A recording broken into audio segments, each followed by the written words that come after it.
Welcome to This Week in Guns, a podcast that covers the commentary on the latest firearms industry news, information, and buzz. Brought to you by the Firearms Radio Network. I'm your host, Jake Challen from Gun Guy Radio, and you make this show possible. That's right, you. Simply click through our Amazon affiliate link the next time you're shopping online, and a small portion of your sale goes to supporting pro-gun shows like This Week in Guns. Well, we have a short and sweet panel this week. We have Ebbs from House of Arms and House of Guns. Hey, Ebbs. What's up, Jake? And Nate Murr, writer for Recoil magazine and inventor of the GripStop. Hey, Jake. It's good to be on again. It's great to have you guys on. So let's dive right into the top stories this week. Guns, the difference between Garland and Paris. ISIS in the U.S., what do you think, Nate? I think that between like things like the CIA, the NSA, different organizations, and then the ability for all the different departments of our federal government to come together to communicate better has prevented 9/11 style attacks since 9/11. Right? That's just my opinion as somebody that fought in the global war on terror over the last 10 years.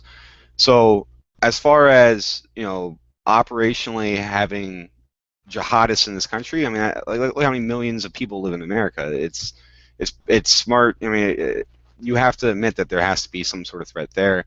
And with the Garland, Texas cartoon drawing contest, they showed themselves. They came out in the open, which I kind of feel was almost the point of the whole event was to draw it out. I mean, you had a SWAT team on station for that contest. They knew there was going to be some trouble, and that trouble showed up, and that trouble was eliminated. So what's more concerning is that there is that memo that was pushed out that at this time it's unconfirmed whether or not the original source was ISIS, saying that they have, I think, like 71 operatives at the ready in this country in 5 different states. They only listed 5 states, but they said, I think, 15 different states, saying that there's going to be more attacks like this.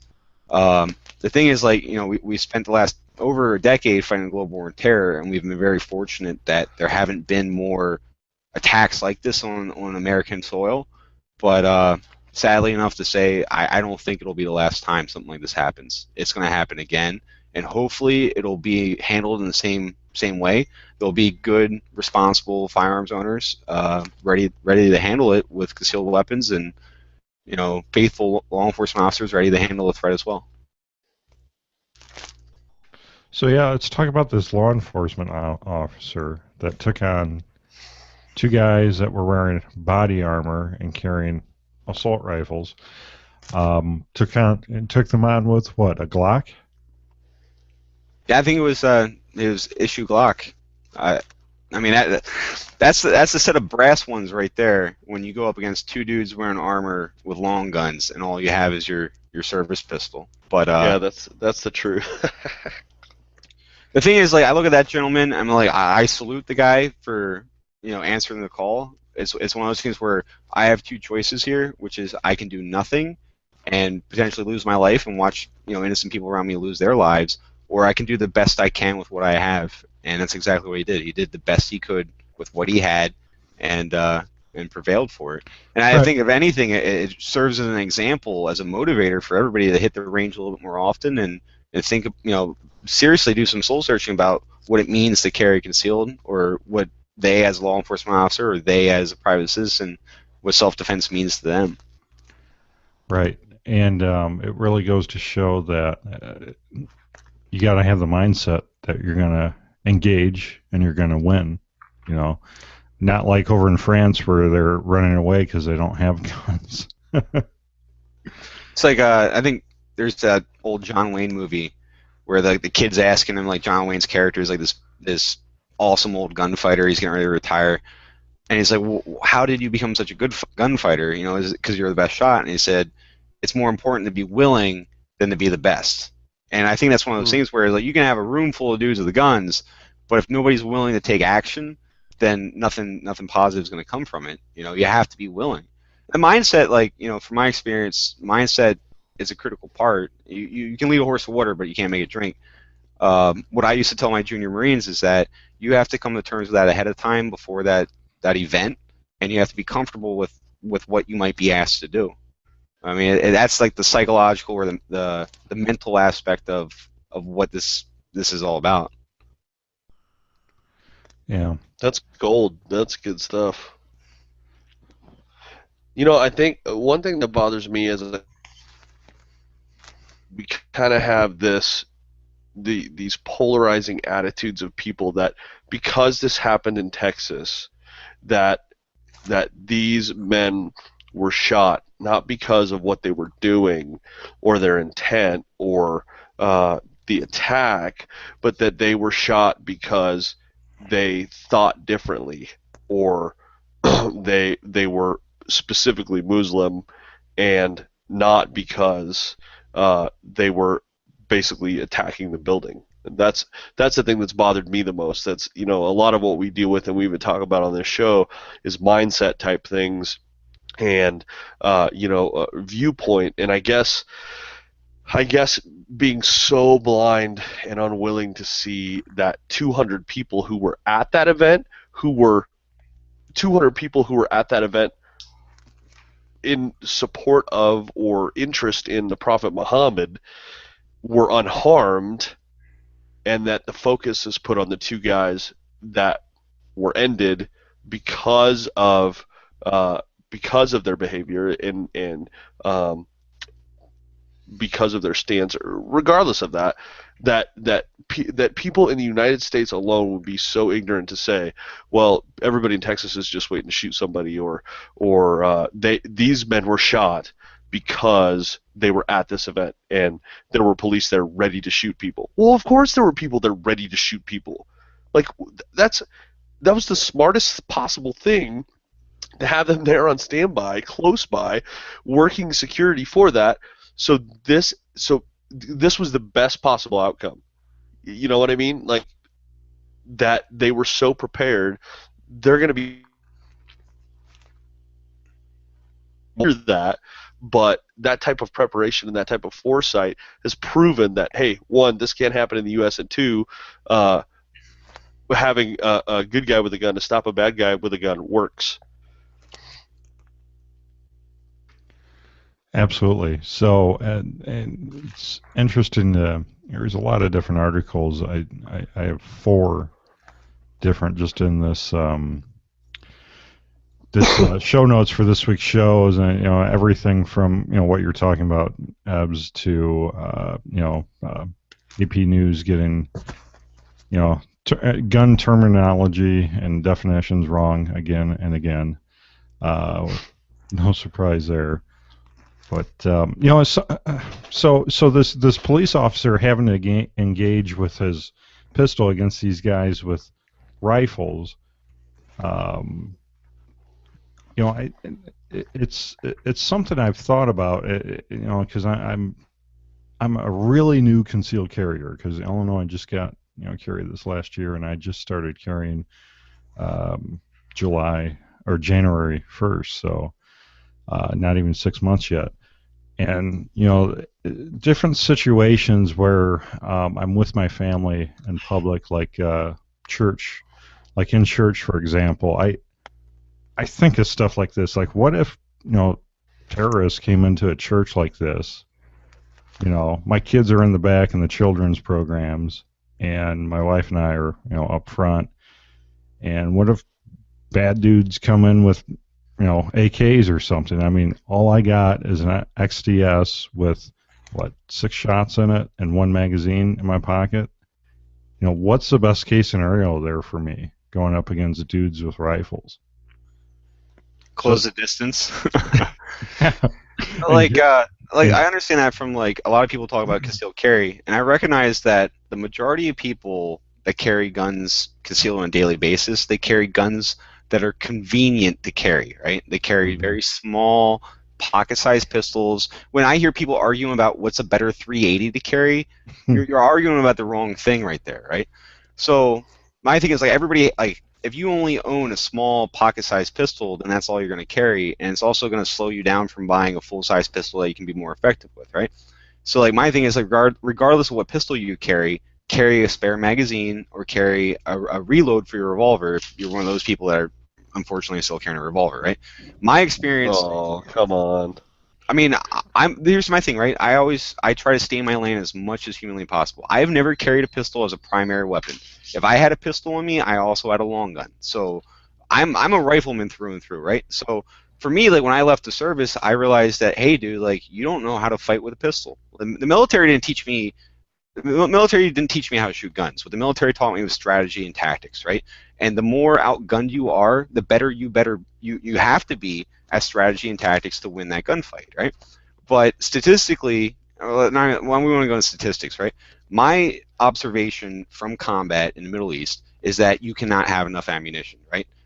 You can carry 13 30-round magazines, and they will go faster than you think they will, right? So if all you have are 6 rounds or 7 rounds or 8 rounds in your pistol, and you have no chance of a reload, and this is the first time that you've been in a deadly force encounter, those rounds are going to go faster than you think they will. And if you don't have a reload, then you're setting yourself up for failure. But more importantly, like having a gun that you can actually be effective with, I have a range out in front of my house, right? Like about 15 feet from where I'm sitting right now, I can shoot 70 yards onto a man-sized target. So it's nice. I have a steel. I finally have this situation, this living situation where I can practice daily. So my daily routine is I will go and shoot 5 rounds at 15 yards, 5 rounds at 25 yards, 5 rounds at 50 yards, and 5 rounds at 70 yards every day with my daily carry. Now we all don't have that ability, but the point is that if you're only good at 15 yards, what happens when the threat's 25 yards away? And if you're only good out to 25 yards, what good are you out the 50 yards? So the thing is to identify your flaws and your shortcomings and be honest with yourself and correct them so you truly know what your capabilities are for that event. So if that day ever comes, God forbid, you can handle it appropriately. You know what you're capable of, and you also know what your limitations are. And unfortunately, a lot of people don't want to train that standard. And it's not anybody's standard. It's just your own standard. It's reality's standard. Right. A man's got to know his limitations. How are you able to stop at 5 rounds at each distance? I could not, with that type of availability and being able to do that, I would get out there and I would get started and I would go, okay, here we go, 5 rounds. Maybe 10. It's more of a budget limitation more than anything, right? But okay, well, that is a good stopper. Hey, we got any ammo sponsors listening? But actually, like a better explanation for this is I wrote an article a while back called "Train Like a Samurai," and it's the way that I train, right? So you have this Japanese archer back in like feudal Japan, and how the Japanese archer would train is he would shoot 1 arrow and hit the bullseye at 5 yards or like 5 paces or whatever, right? He would shoot until he got a bullseye, and then he would move on to the next range until he got to the max effective range of his system, his bow. And he would quit for the day. So if he shot 1 bull at 5, 1 bull at 10, 1 at 15, 1 at 25, say he only shoots 5 arrows, and all 5 arrows were bullseyes, he was done for that. He only spent 15 minutes training and only shot 5 arrows. The thing is, he was reinforcing what it took to hit and not reinforcing what it took to miss. So I always start with a hit, and I always end with a hit, no matter what.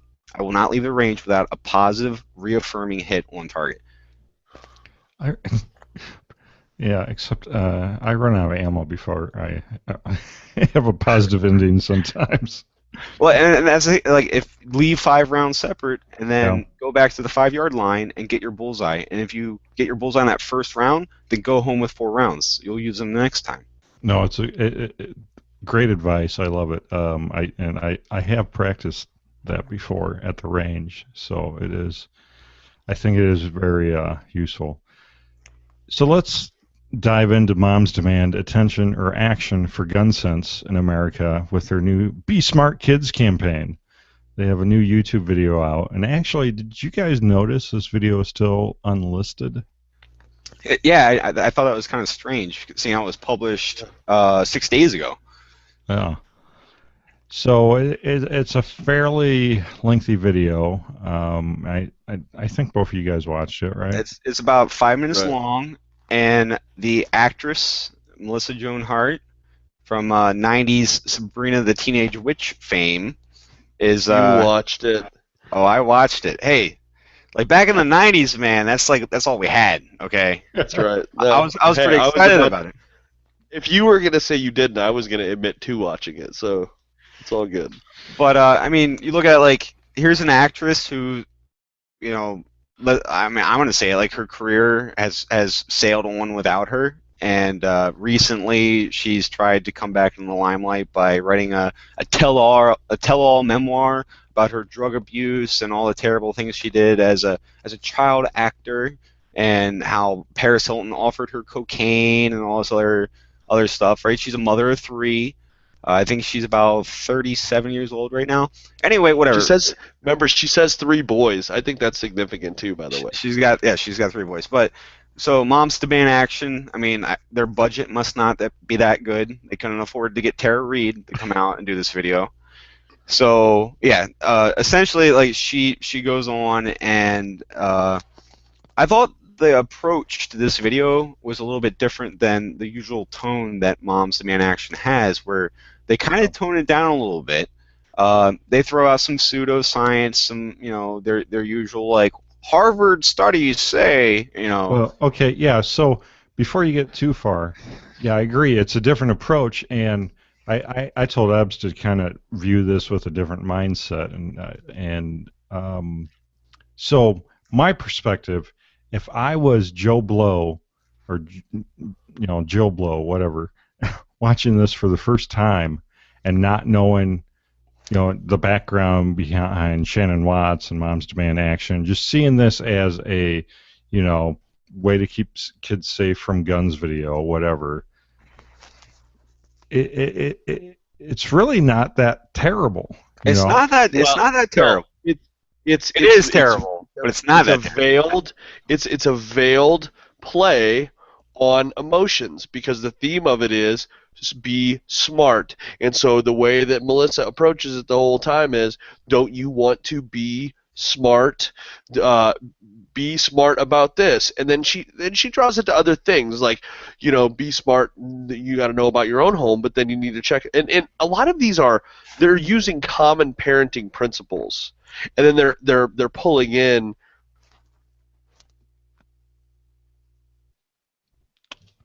Losing your Ebbs. Well, it's full of like. Hang on. Am I here? Yeah, we lost you. You said, and they're pulling you in, and then we lost. Yeah, you. they're pulling you in, and they're showing potentially hazardous items in the home, like a electrical outlet, and then she shows the child safety thing, and she plugs it in, and then she's got a countertop with a skillet on the stove, and it shows her turning the stove off and moving the skillet to the side, and stuff like that. Safe with these things too, and it starts to play on that emotional kind of game, where it's different from their typical approaches. It's not ban. Mm-hmm. It's, well, don't you want to be smart, and then take the approach of, but then, like, they have a firearm in the video, and a police officer comes in and demonstrates, like, it couldn't be her husband.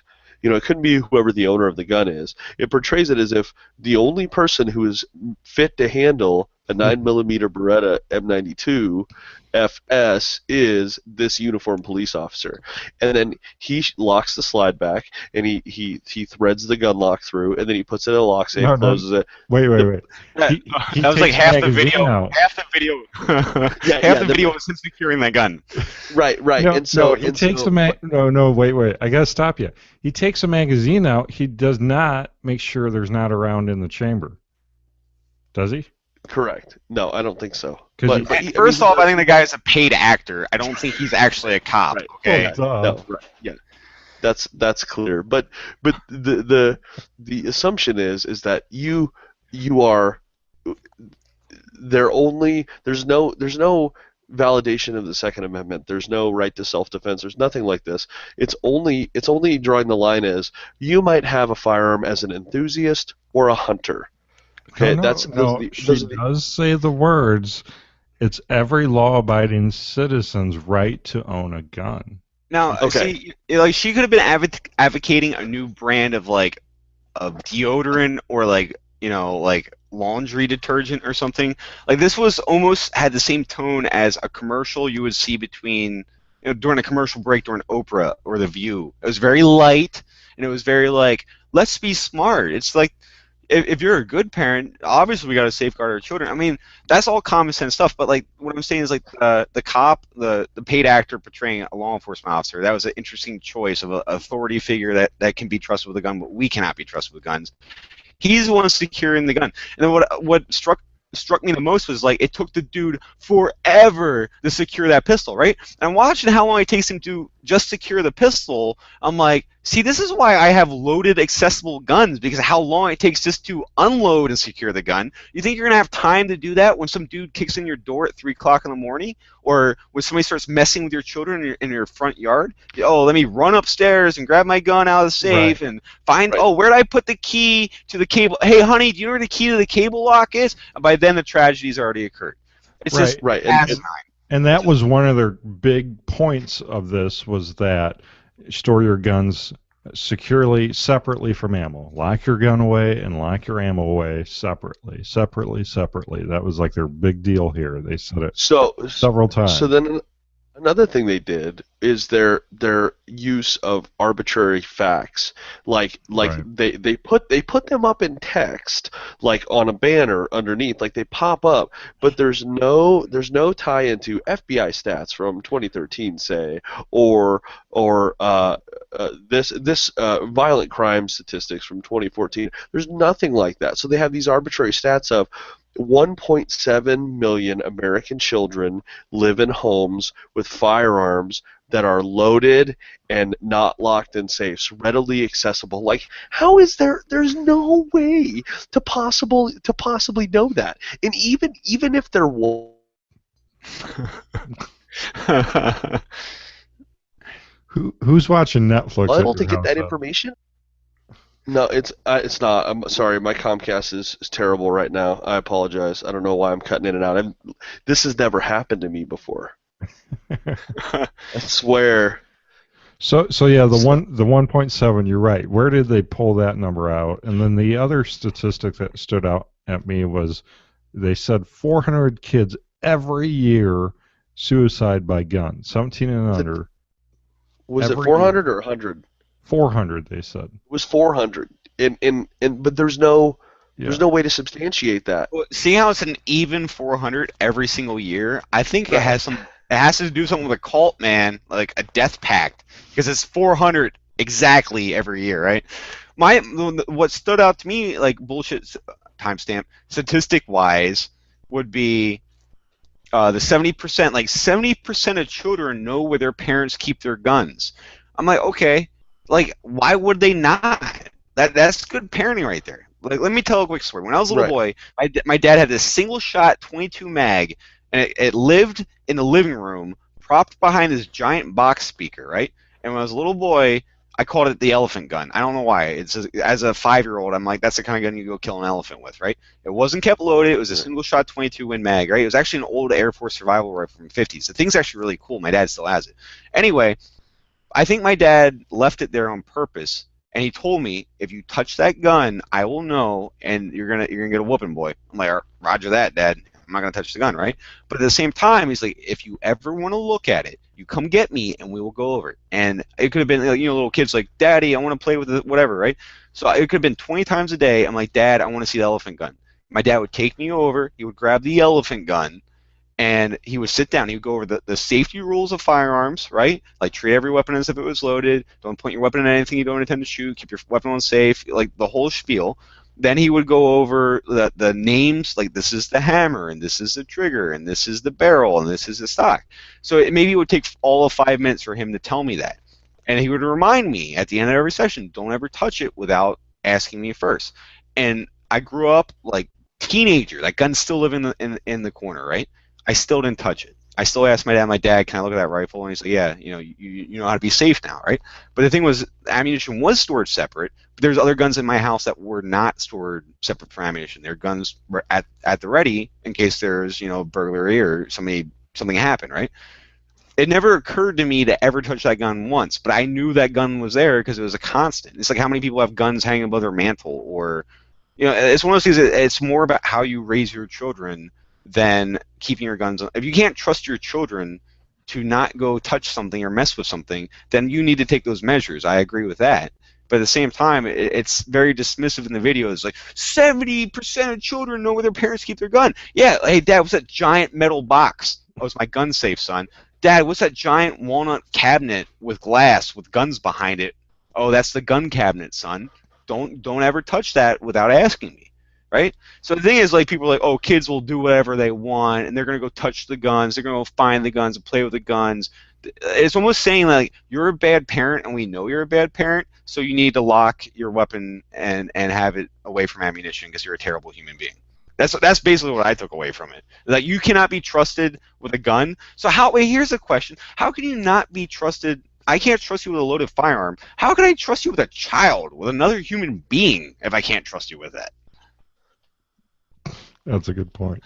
Or a driver's license. Yeah.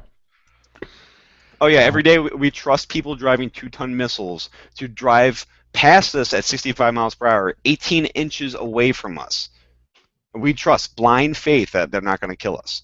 But I can't trust a dude, you know. Like, I never understood this, like, from a military point of view. So when I was 18 years old, you couldn't trust me with a machine gun, an armored personnel, to drive an armored personnel vehicle or a tank, live grenades, rocket launchers, all this awesome stuff. You can trust me when I'm 18 years old to not do something stupid with all this awesome hardware. But at 32 years old, as somebody that served my country, I can't be trusted with a semi-automatic rifle with a 30-round magazine. Like, why was I trustworthy at 18 with the rocket launcher, but at 32 as a model citizen that's never committed the crime, I can't be trusted with a neutered version of something I carried in the service? That makes sense, too. That makes a whole lot of sense. Well, it's not. It's not called Moms Demand Sense. Well, maybe it. I'm so happy right now. No, okay. Yeah, moms demand common sense. Yeah, that's a campaign nobody's going to get behind. We demand action. It doesn't have to be right action. It just has to be action. So I have a link to this in the show notes. I'm wondering, one of the reasons I haven't published it yet is they want to see what kind of commentary they get. No, the comments are disabled. Comments are disabled because I tried to comment before coming on the show tonight. That's right. I saw that. You can't even thumbs up or thumbs down it. What's up with that? But I want to know how. That's amazing that they have 10,500 views and it's not public or it's unlisted or whatever. I want to know how to do that for my channel. That's insane. You're going to be seeing this video again in the next couple of days. I can guarantee that. Like, I discovered it because of the show notes, but I'm definitely going to be sharing it. All right, so I'm actually going to skip an article here. Designer of the 3D printed gun challenges the feds to a constitutional duel. So this is Cody Wilson, the guy that invented the Liberator pistol, the plastic 3D printed one-shot pistol that I'm not sure I would be brave enough to shoot myself, but he also invented the Ghost Gunner. It's like it's a machine that will mill out an 80% lower for you. So he's taking a suit along with the Second Amendment Foundation to the State Department. So I say good on him. I'm like you guys have heard me say it before. You can't stop science, right? You can't stop progress. You can't stop industry.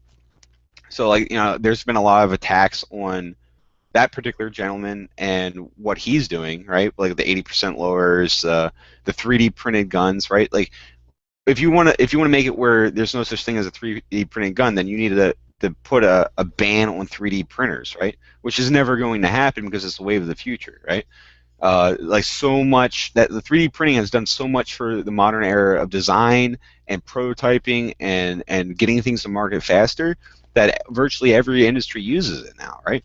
You can buy a 3D printer. They're coming down in price. It's kind of like night vision's coming down in price. Like, technology is being embraced by people. But at the end of the day, let's think about what firearms really are.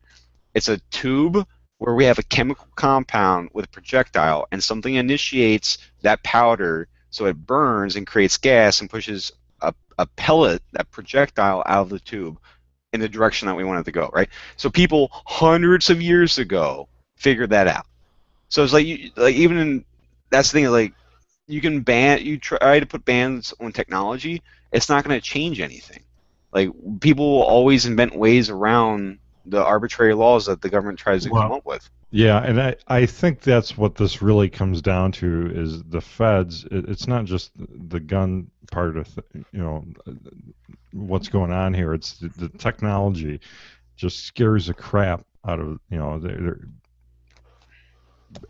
at the end of the article here. Well, let me kind of reiterate what this is about. So this is really more about the CAD files that Cody Wilson released on the internet with different 3D printer gun models. He released these, and the State Department freaked out and sent him a nice letter demanding that he remove those files from the internet or face jail time for violating ITAR regulations, which originally, I guess, the ITAR regulations were designed to keep high-tech military weapons out of the hands of hostile governments. A 1955 design on that AR-15, so high tech. Right.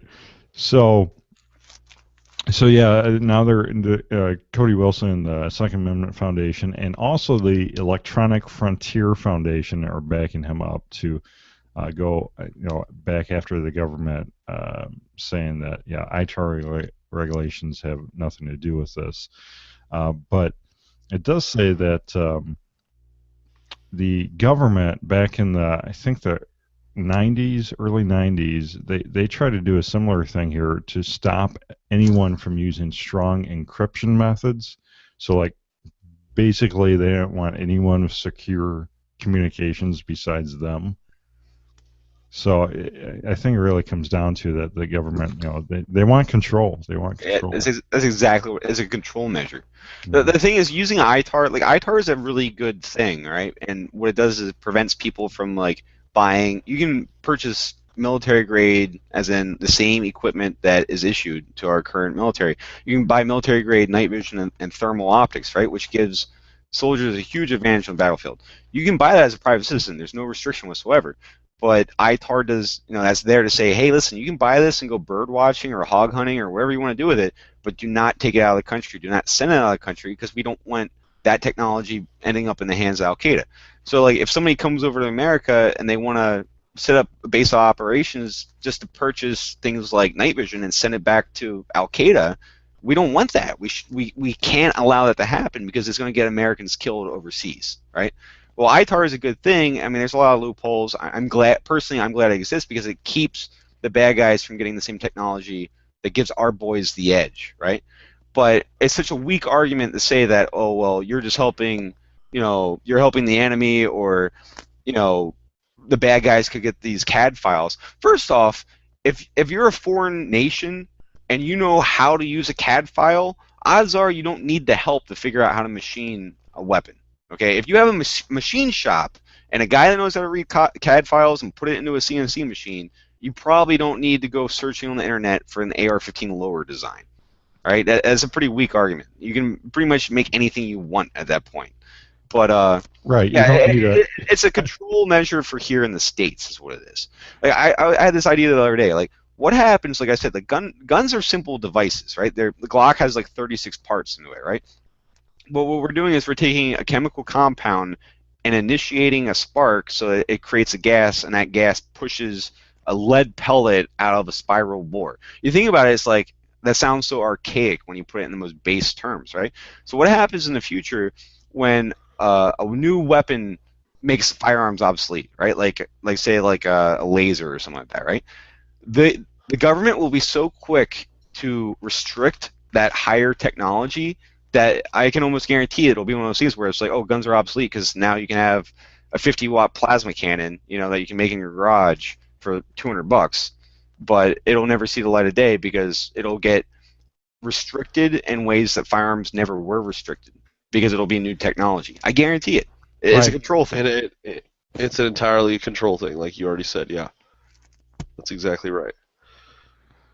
All right. Well, it'll be interesting to see what unfolds here. So, concealed carry law and reciprocity update at handgunlaw.us. And apparently there is something going on here where Texas will now honor Ohio permits issued or renewed on or after 3/23/15, and Wisconsin honors Ohio in the same way. Both Wisconsin and Texas require a NICS check for them to honor another state's permits, and Ohio just went to the NICS check with their new law on 3/23. So it's this weird thing where it's whether or not you got your permit before or after this date, whether or not you reciprocate with these other states. So I know Ohio has some kind of, they have a few strange reciprocity laws. Like I know as a Pennsylvanian, I border Ohio, and Pennsylvania and Ohio do not have reciprocity. And the reason why is that Ohio does not observe Pennsylvania's carry permit because their standard to issue that permit in Ohio, they consider to be a higher standard. Like it requires actual training, while Pennsylvania is a shall issue state.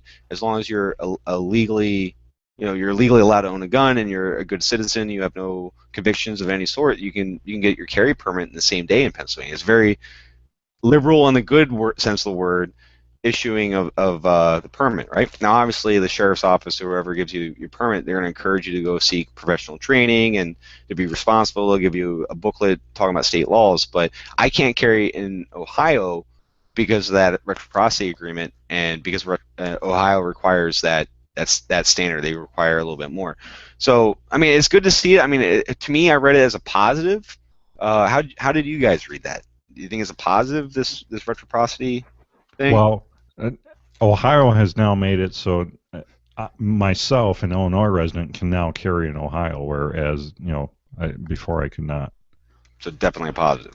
So yeah, and it's gonna take time. Like when a new state is adopted, like Illinois, it's gonna take time for those other states to basically absorb and say, okay, you can carry in our state now.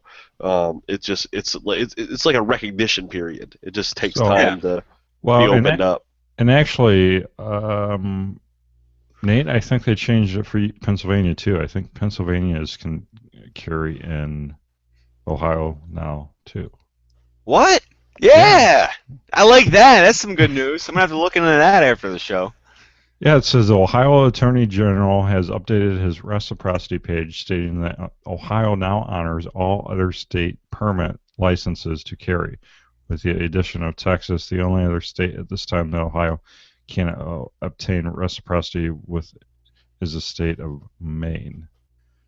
But yeah, if you click handgunlaw.com, their USA map, like if I click Illinois, I can carry in Ohio and every state that borders Illinois.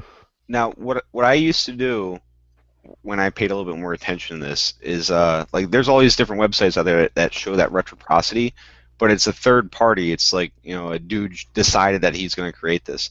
Whenever I find a reciprocity agreement, I usually try to go to the state that I'm going to, and I find the print that says that on the state website. And what I used to do is I used to print that out. I had it printed out for every state that I would travel to with my gun that I would be carrying in, just in case that I got, I had an interaction. Yeah, just in case I had interaction with a law enforcement officer. I mean, I understand like a lot of cops, like especially like small town cops, like they pay more attention to laws that are pertinent to their community. They might not even know their own state law that way, right? Like I don't know every state law in Pennsylvania, and odds are most cops don't know every state law in Pennsylvania either. So yeah, by printing it out off their own state's website saying that, hey, this resident of this other state is allowed to have this handgun, I figured that if I ever ran into that cop that didn't have that information, that would come to my advantage. It would help me out. The other thing I would do is that if I ran into, I only ever had this happen once, but I asked the officer, I'm like, sir, can you please reference, can you call your supervisor and ask him? I mean, he should probably be. I would hope that he would be able to tell you. He can confirm what I'm saying. And the guy did that. He's like, okay, hold on. And I don't know if he went back to the cruiser and he just Googled it himself on the computer in his cruiser, or he actually did call a supervisor. But he came back and everything's, hey, it's copacetic, you're good to go. And he gave me my speeding ticket, and I was on my way. But so the thing is, like, this is a very reassuring thing, because I know a lot of people are advocates, myself one of those people, to have to have a nationwide carry, right? And that this is a step forward. The more states that recognize each other's CCW that have reciprocity, the closer we are getting to being able to have that where we have a nationwide CCW. I mean, there's going to be some states, and maybe we'll never win over those states, but if I can carry in, like, say, 42 out of the 50 states, like, all right, well, that's better than the alternative. Yeah. Yeah. Hopefully, at some point, we'll all be free. So we can hope. We can hope. Tennessee governor signs bill for lifetime carry permits. So I think that's pretty cool. I believe Indiana had or still has lifetime carry permits as well. What's Pennsylvania like? How many years is your permit good for? It's like every couple of years when I clean all the business cards on my wallet, I stumble upon my carry permit and I check to make sure it's still valid. But I think it's like 4 or 5 years. I got to look at my wallet. I knew my last deployment I went on. I looked before I deployed because I was going to be gone for a year, and I'm like, man, I think my carry permit's going to expire while I'm away. So I went to my local sheriff's office to see if I could renew it early because I was concerned about there being a delay when I got home getting that new carry permit. And the guy's like, no, man, it's cool. You're in the service. You come home, we'll give it to you the same day when you get back. So I thought that was pretty cool. They couldn't issue it early, but they said there would be zero delay when I got home. So when does this thing expire? Date issued August 2014, expires 2019. So yeah, that's pretty good run right there. Ours is Colorado's 5 years. Missouri was only 3. And I think I'm not sure what our renewal fee is. Our initial fee is like for a new CCW is like $152, which is stupid high. Ours is like high anyway. it's like $25. Like Yeah. like $25. You got a driver's license, a clean record. You go in the sheriff's office, $25, and 15 minutes later you're walking out with a carry permit. Which some people they don't like that. They're like, well, you don't have to have any kind of training, but the thing is, a right delayed is a right denied. So before, in the past, it used to be where it was generally about 2 weeks from the issue it. Basically, what our state does is, if you were to walk into a gun shop in Pennsylvania and buy a handgun, the same background check that you're getting done on you to buy that pistol is the same thing that the sheriff's office is going to do. So I'm like, if I can be trusted to buy a handgun today, then I can also be trusted to carry it if I want, right? Right. So, yeah, it's very reasonable. It's like $25. Very affordable that way.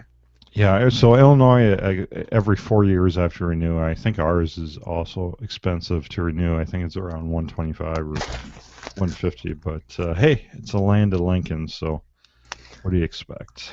There's a guy years ago wrote an article about it. It was a very interesting article. But what he did was he went and bought out of non-resident carry permits for every state that he could potentially do that, right? So he got a carry permit in every single state that would issue it to him, including his own state. And the dollar amount, when it was all said and done, it was like over $1,000. I'm like, I can't believe it. I think it was closer to $2,000 for him to get those carry permits in every state that would issue.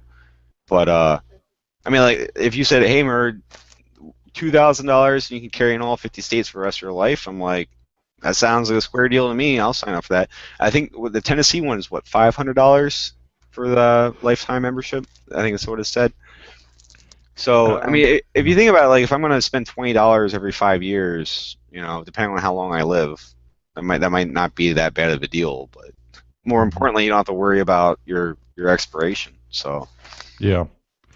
Well, I mean, it makes sense. If you're legal today, why wouldn't you be? I mean, if for some reason, you had some kind of, if you became a felon or something, they'd take that away from you anyway. So why wouldn't it make sense to make it a lifetime?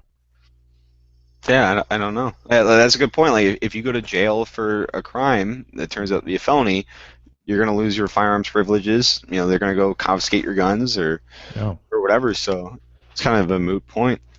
So, St. Louis man arrested in murder of student trying to sell a car on Craigslist. So this dude Well, this college kid, he lists. Listen, stupid autoplay ads. He lists 19-year-old kid. He lists a car on Craigslist, and this guy called him or emailed him back and forth. He's like, "Yeah, I'm interested. Bring it over here, and I'll check it out." And so this guy just offs this college kid and like stashes the body. Just like they still can't decipher the motive because the car, he just left it there at the I think the same parking lot that the murder took place.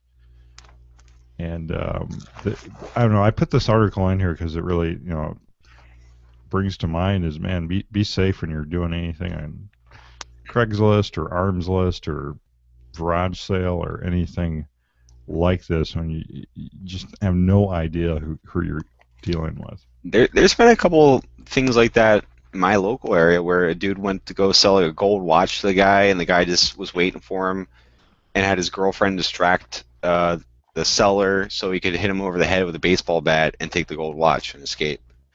I mean, like, this is sad. It's sad, but this kind of stuff happens, especially with Craigslist, where it's very anonymous and you're meeting in a public place that you like. It's one of those things like, hey, I'm gonna let everybody know I'm gonna go sell this thing on off Craigslist. And it's one of those things where like I can see it outside of the electronic connection. I can see it as being a hard crime to to follow up on.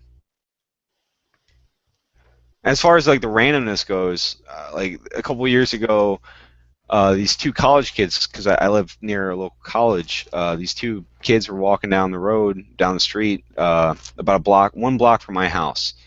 And the night of the crime, I was at home. It was early. It was only about 10 o'clock at night. And these two kids were walking down the street, and a vehicle pulled up, and one guy in the driver's station, one guy on the passenger side. The guy hops out of the passenger side, says, "Give me your wallets." The kids give him their wallets, give him his phones, watches, everything. So once the guy took everything he could from those two boys, he shot them both in the chest twice and got in the car and left. One kid died, and the other kid was in like ICU for like another like month and a half or something like that. So like you got what you wanted. Why'd you shoot those guys? Like, why? Like, well, I guarantee those two went back to wherever, and the guy in the driver's seat was like, "Man, that was cold. That was killer." Maybe it was just nothing more than impressing his friend. Well, and that's like one of the biggest argument of anti-gunners. Like, if you ever get robbed, just give them what they want, and you'll be okay. It's such a stupid concept to think that these are people that they live in a world of culturally accepted violence, right? These are people that are generally taught violence from childhood. They've learned it. They're hardened criminals. It's not just about like the physical possessions they're taking from you. They get a kick out of hurting you. That's part of it. That's part of the thrill for them. That's part of the job. It's like a job perk to them.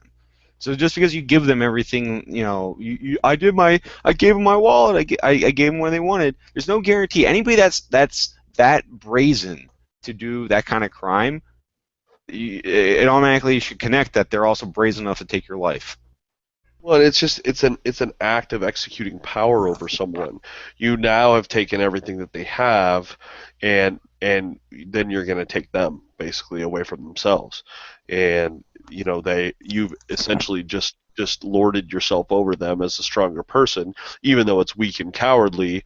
That's not how they see it, because in like the culture of violence, like that you're saying, that they've been sold, that Hollywood sells and then tells us guns are bad, is if you can hurt someone, then you are stronger than someone in that way, then you are better than that other person, and then so you don't deserve to have these things. However, the twisted mind of a criminal or a common criminal works, in a strange way, it makes sense in terms of what people are being fed. That's correct. I mean, like they say, like for like serial rapists, for that average rapist, it's more about control and being the domineering party than it is the actual sex act itself. It's not just about like what I'm gaining from this. It's almost like an ego thing, or something deeper rooted than that. I saw an interesting quote the other day. It said, the opposite of good is not evil. It's control. Hmm. That is So interesting. That is an interesting quote. So, armed South Carolina firefighters stop a possible mass shooting. Now, this is another crazy story. So, this took place at the firehouse where they had a parking lot full of children and firefighters. Apparently, they were doing some kind of event for the kids. And this guy pulls in the parking lot and gets out and starts shooting a gun off in there, just like it's 4th of July or something. And he starts like aiming the gun at different firefighters and stuff that were trying to talk the guy down. And two came out of the office, and they had these two firefighters each had concealed carry permits, so they drew their firearms on the guy, and they were able to convince the guy to drop his gun. And then the other firefighters swarmed him and subdued him until police came. Nuts, right? There's like that old joke. What do you call a law enforcement officer that can't pass his pistol qual? A firefighter. So I guess that kind of disproves that old joke for all the firefighters out there. No, I mean, like, I look at like firefighters. I don't like to use the term sheepdog because I think it's kind of like overplayed and the context is lost. But there's certain communities where really good guys are attracted to serve something better than themselves, something bigger than themselves. And I think firefighters are definitely part of that community. I would put EMTs and ambulance drivers in the same category as that. So here's some good dudes that saw something bad happening, and they were men of action. They took action and they eliminated that threat. So good on them. Right. I mean, firefighters and EMTs, I mean, a lot of times they get to very bad situations before the police do. So it just makes sense, I think, for, if you're in that line of work, it's probably a good idea to have something to defend yourself with, because the quality of individuals you're dealing with on a regular basis is pretty poor. The sad thing is, like, I have friends that are firefighters in Chicago, in Philadelphia, in New York City. You can ask any of them, like, hey, you're there to put out a fire. Have you ever been shot at? And most of them will be like, oh, yeah, we get shot at all the time while trying to put out a fire. Like, what sense does that make? It makes zero sense. But get out of here, let it burn. Yeah, like that's what I'd be like. All right, you know what? I think I'm gonna go be an accountant because this is nonsense here. I'm trying to put out a fire and help people and save lives, and I'm getting shot at for trying to do something noble and good. All right, we have one story left in the main topic. Do you guys want to talk about the Air Force possibly mothballing the F-16s? I mean, I have some opinions about this, but please, because Okay. I have none. Okay. All right. So, like, for whatever reason, right now, every couple of years, the A-10 Warthog comes up as like a topic. We're going to eliminate the A-10 because the A-10 is an extremely old airframe. Okay, it's had so many revisions. It's very expensive to upkeep. But the difference is that the A-10 Warthog gives a close air support capability that we don't really have with other aircraft. Okay, and like I'm sure there's pilots out there in the Air Force and the Army and Marine Corps will argue that. But as far as the dude on the ground goes, everybody loves to see an A-10. Okay. So what they're talking about is the F-16 Fighting Falcon. They're like, well, if you guys are so adamant about keeping the A-10 Warthog, then we're just going to retire the F-16, which I really don't care. The F-16 is a very similar aircraft in the sense that it's a fighter plane that has multiple capabilities, right? So if I have to trade the Fighting Falcon for the A-10 Warthog to keep the A-10 Warthog, then I'm all about it. What the A-10 Warthog does is you look at like airframes in like two ways, like rotor wing and like fixed wing, right? So if you have an aircraft like a fighter plane, it can only stay on station. That means it can only be overhead protecting you for so long before it runs out of fuel. And then also because it has to be aerodynamic to fly out to you that far distance, it doesn't carry the same weapon systems, okay? So the A-10 Warthog is an aircraft. It's a fighting aircraft, and it's not meant for fighting other aircraft. It's meant for fighting threats on the ground, like tanks and dug-in bunkers and just bad guys shooting at you as a whole. Okay, So from the grunt's point of view, the guy on the ground point of view, the A-10 is a great aircraft because it can stay on station longer than most other aircraft, and it can deliver precision fires where you need it, and it can drop bombs. It's been a workhorse of the American military for so long that nobody wants to see it go. And if we have to trade the F-16 for that, then I'm happy. Do it. Just keep the A-10. Because like the reason they don't want to see it go is because there's no replacement for it, right? I mean, there's not something waiting like to come in behind it and like take its place basically. Right. There's no other air. They haven't come up with a better version of it, right? So like you look like the F-22 Raptor and the F-35. They're fighters, okay? They're fast movers. So what they can see and what weapon systems they can employ overhead to give close air support to the guys on the ground, it's a little bit different than what the A-10 can deliver. I mean, I would love them to build an updated version of the A-10 Warthog, but it's like two aircraft that do really well, like the A-10 Warthog and the AC-130 Spectre gunship. AC-130 is a very old aircraft itself. The concept goes all the way back to Vietnam with Puff the Magic Dragon, where guys like they made those in the field. They're like cutting out sections of fuselage to stick miniguns and cannons out the side. Like, great idea, right? But they made a difference on the battlefield. So if guys on the ground are saying, "Hey, these things work. Why won't you keep using them? Why won't you keep making them?" Because Congress is looking at their budget. Yeah, I have that budget every time. Yeah, I've got a buddy out here that's he's in a retired Air Force lieutenant something, but he flew both of those, the A-10 and the F-16, and he was actually talking about it this morning. The A-10 is the only plane that was built around a cannon. Yeah. Like, they took that cannon in the nose and then built the rest of the plane around the back of it. He said, I flew the F-16, and it was fun to go Mach 1 in those, but I could care less if they scrap the F-16 in favor of keeping the A-10. See, that's good that your lieutenant colonel buddy validates that, but basically what you're saying is, what he said is this, is that, like, some dude's like, hey, let's build an airplane, and they built an airplane, right? They built the airplane. They're like, oh, man, we need to figure out how to put, like, guns and stuff on this airplane, and then people figured it out, right?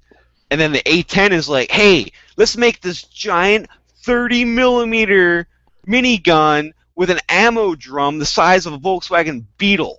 They're like, oh, yeah, and they made that gun, and they're like, oh, man, what if we made this thing fly? Let's do that. Exactly. That's essentially what an A-10 is. They built the gun, and then they built the airframe around the gun, if that says anything about how awesome the A-10 Warthog is. But, yeah.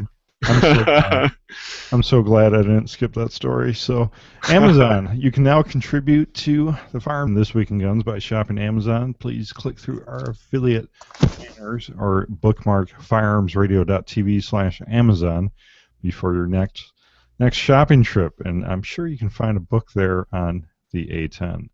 So we are to the full auto news segment, stories the real media won't talk about, and other crazy stuff. So we have few and far between to pick from this week. Anyone ready to go? I like the North Korea one. All right. I thought that was pretty wild. North Korea using anti-aircraft gun to execute officials. So instead of like wasting the time to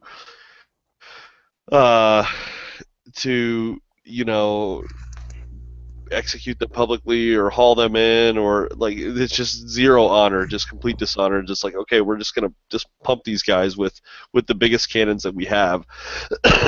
Just North Korea is completely out of their minds crazy, and I don't like seeing stories of people just like killed like this as a result.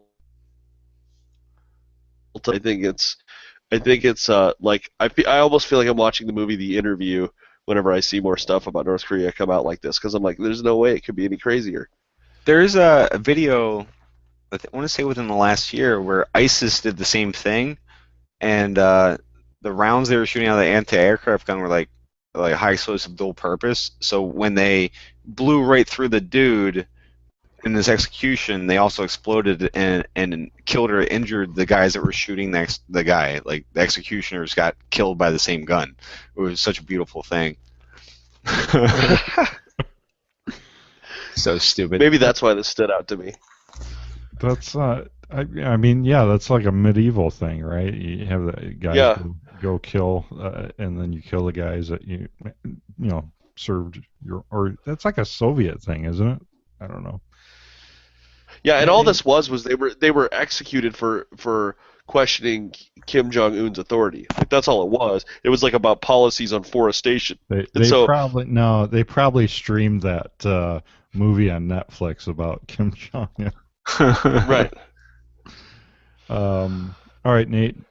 All right. Well, for me, it's a toss up between man gets pepper sprayed while wearing the timestamp the police T-shirt, or the one about Meadow Vista man punches 300-pound bear in the face to protect his dog. So we're gonna go with that one, right?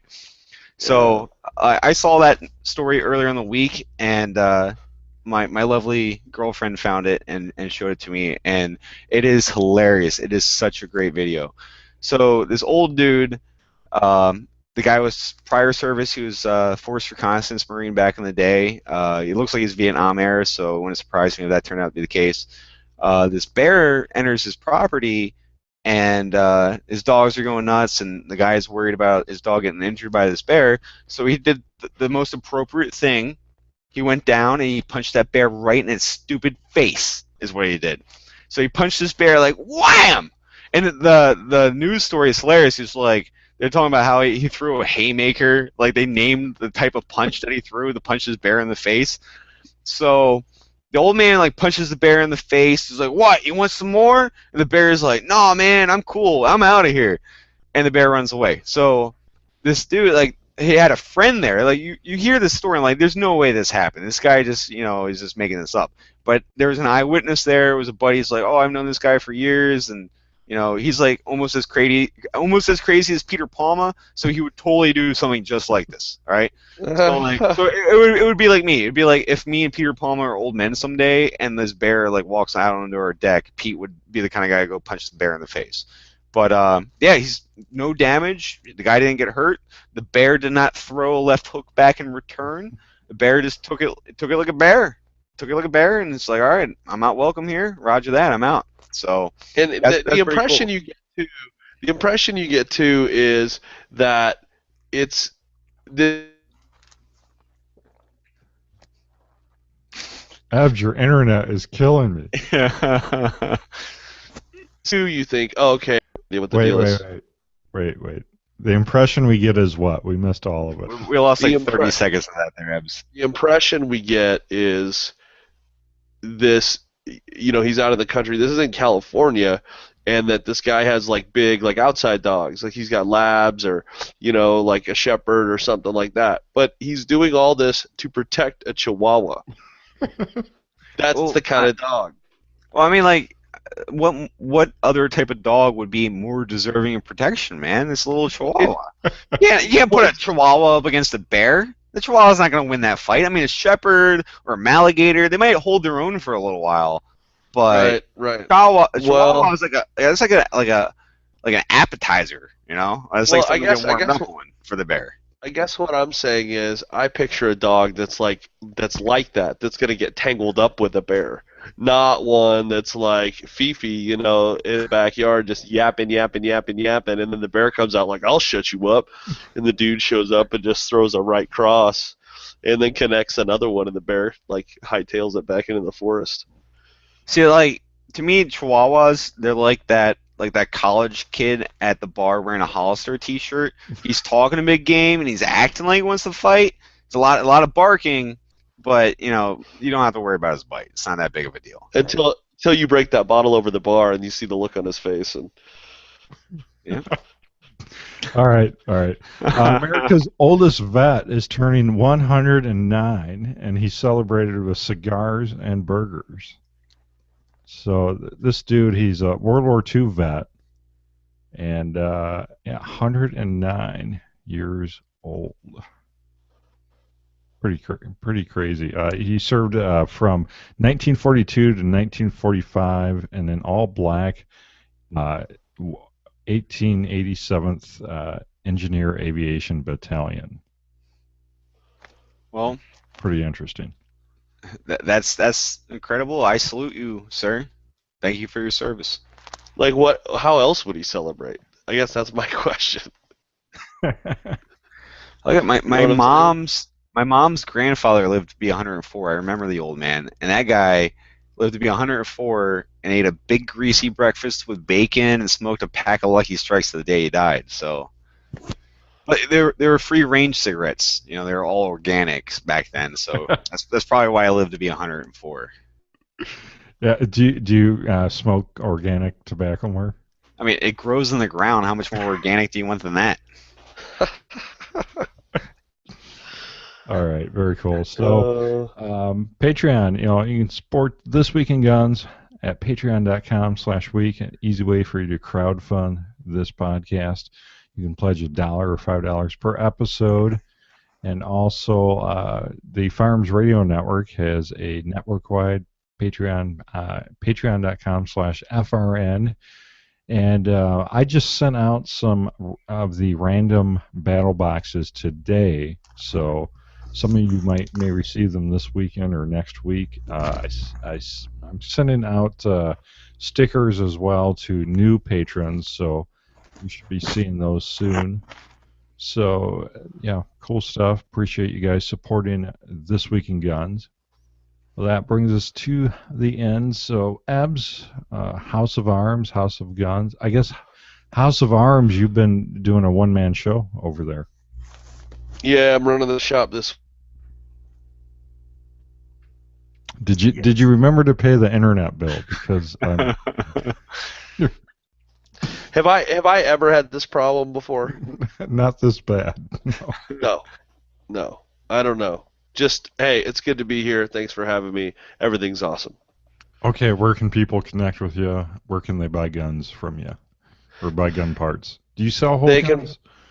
We do. We sell old man guns, is what I like to call them. The Thompson Center Arms single shot Encore and Contender systems, and the new CVA Apex single shot system would kind of be their version. It's a value version, but this is at houseofarms.com, HAUS of arms.com, and it's mucho easy site to navigate. We're on eBay, we're on Gunbroker, and then of course House of Guns is still rolling. I've actually been putting out some new videos. I've got a new one up on YouTube that's of a 460 Smith & Wesson Magnum rifle, and it's pushing a 200 grain bullet about 2,400 feet a second. So, but it's about SBR length, a longer SBR, but it's 34 inches overall length for this rifle. So it's pretty slick. Very cool. Nate, Murr, what's going on in Murr's world? I'm just keep on keeping one, I guess. Still writing articles, still doing my thing. There's gonna be some new stuff coming out here next couple months that I got involved with or designed. So I'll determine at that date whether or not I want to admit to designing some of the stuff, depending on how well it does and how it's received. But grip stops are trickling out. There should be a whole flood of grip stops going out in the market here within the next week. So I'm looking forward to that. So I can stop getting angry emails from people saying, "Where's my grip stop?" So, no complaints. I have a series running on breachbankclear.com right now about my my month up in Alaska. So, if you want to hear my insights about the America's Last Frontier, you can go over to Breachbank Clear and check that out. Working on some stuff for Recoil right now and some of my other personal endeavors. So, a lot of stuff going on. Very cool. Well, that wraps us up this week. Please leave your feedback by commenting on the bottom of this YouTube video or at thisweekinguns.com/116. Don't forget to leave the iTunes reviews, subscribe, and also contribute to the show by shopping our Brownells affiliate link and Amazon affiliate links. Well, thank you, Nate, so much. Always a pleasure. Thanks for having me on. Thank you, Ebbs. Good times, buddy. Thank you. And that's a wrap. We'll see you next week.